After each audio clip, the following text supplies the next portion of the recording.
could have your attention for a moment, please. We're going to have something very new on this stage in about 30 seconds when I stop talking. Recently there has been a need for a storytelling group in Northampton. So thankfully, with the support of the Nook Cafe and the Fish Market, we've started a monthly meeting called Storytellers with Stabilisers for people wanting to get their performance proficiency. So, to demonstrate what a storyteller does, Karen Rogers has very kindly offered to step in and tell you a quick story. So give her a round of applause and welcome Karen Rogers to the stage. Thank you. Hello, good afternoon. And this story comes from Japan. It's a Japanese folk tale and it's called The Old Man Who Made Trees Blossom. There was once an old man and his wife who lived in a village on the outside of Japan. For possessions, they were poor, but the love they shared for each other made them feel like the wealthiest couple you could ever meet. They had no children, but what they did have was a small, white, fluffy dog that they named Shiro, and Shiro in Japanese means snow. One cold winter's day, Shiro was out in the yard when he started barking, and continued barking and barking and barking and barking until the old man thought, what is Shiro barking about? So he hobbled out to find out what all the fuss was about. As soon as Shiro saw his master, he stopped barking and began digging. And digging, and digging, until the old man thought, I think he wants me to dig too. So he hobbled away, got his spade, went back and started digging. The ground was very hard and it took all of the old man's strength to continue digging, but digging he did, until he hit something hard and metal. It was a pot. He lifted up the pot, unscrewed the lid and gold! Gold coins, more gold than he could ever imagine, more gold than he could wish for in his lifetime. But there it was, his very own pot of gold. He thanked Shiro and hobbled off back to his wife. And that night they dined on the best fish the gold coins could buy, and an extra bowl of rice cakes, for rice cakes was Shiro's favourite dish.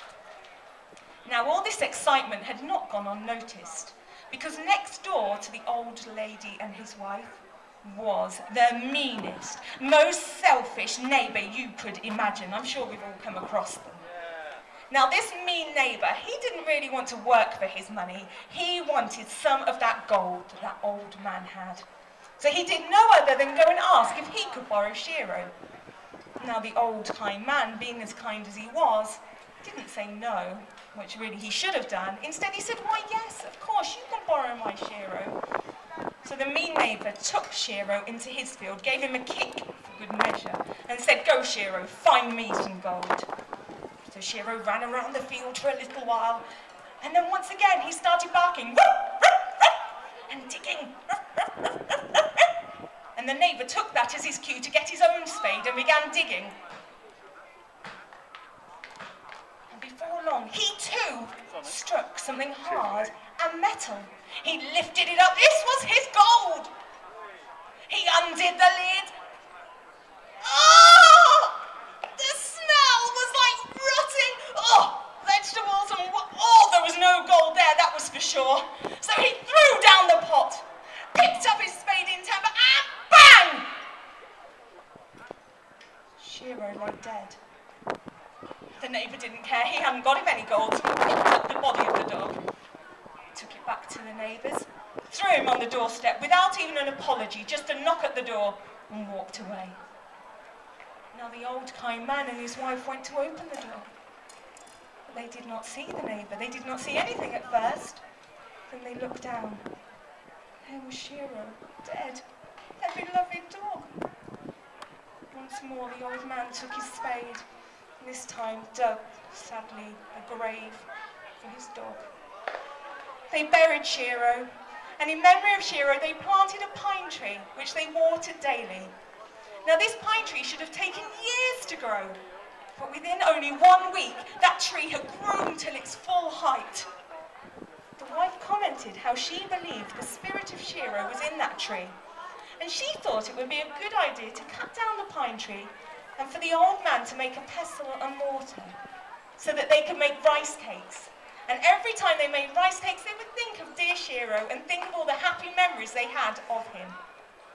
So that's what he did. He cut down the tree and he very carefully made and carved his pestle and mortar. Once it was made, the old lady, she started making her rice. She put in the rice, she poured the boiling water on it and began pounding and pounding the rice, ready to make the rice cakes. She pounded and pounded and pounded, and it just got harder. That didn't feel like rice that she was pounding. She looked down, and it wasn't rice. It was gold! Yet again, there was more gold for them. Thank you, Shiro, they said. This must be a sign from Shiro.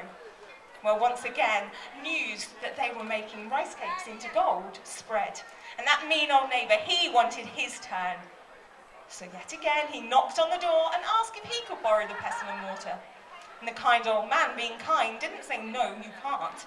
Of course you can, he said. You can borrow the pestle and mortar, and I'll come back and get it tomorrow. The neighbour went home and said, wife, look at this, give me some rice. So he put the rice in, give me some boiling water. He poured the water in and began pounding and pounding and pounding, and oh!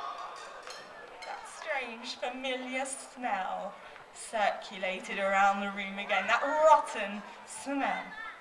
This is not gold, he said, picking up the pestle and mortar and throwing it into the open fire. Now, there was only ashes left of the pestle and mortar. The next day, the poor old kind man came knocking at the door. The neighbour opened it without a word, put the ashes in his hand and shut the door. Now, the old man didn't ask why or question or want an explanation of what was in his hand. He didn't even feel angry against the neighbour. He just turned and walked home with the ashes in his hand, the ashes that reminded him of Shiro. Now, the wife knew just how upset her husband was, and suggested that they scatter the ashes into their field in memory of Shiro. Now remember, it was still cold, it was still winter, and all the trees were bare. And they scattered the ashes, and as they did, the breath of wind blew the ashes up into the sky and onto the branches. They couldn't believe their eyes, because straight in front of them, the trees began to blossom white as Shiro's spur. They threw more ashes, and again the blossom just grew onto the bare branches of the trees, and more ashes, and the same again. Now news this time did not just spread to the neighbours, it spread through the village and through the town and onto the next town until a prince heard. A prince heard how an old man could make trees blossom. And he waited until the spring to see his very own cherry tree blossom. But come spring, the cherry tree did not blossom. The cherry tree had died. So he called upon the old man to ask if he could make the trees blossom in his land. Now the old man, he only had a few ashes left, a few ashes that reminded him of Shiro. But being the kind old man he was, he said, yes, why, Prince, you can have the last ashes, you can have the ashes to make your cherry tree blossom. And he threw the ashes up into the tree, and as soon as the ashes left the fingers of the old man, they flew up onto the branches. And the cherry tree began to blossom. And the prince was so happy and so pleased with the old man that he knighted the old man. So old man who makes trees blossom. And he invited the old man and his wife to live with him. And they had as much gold as they wanted and lived their days happily for the rest of their lives. But never did they forget the memory of Shiro. And that was the story of the old man who made the trees blossom. Thank you.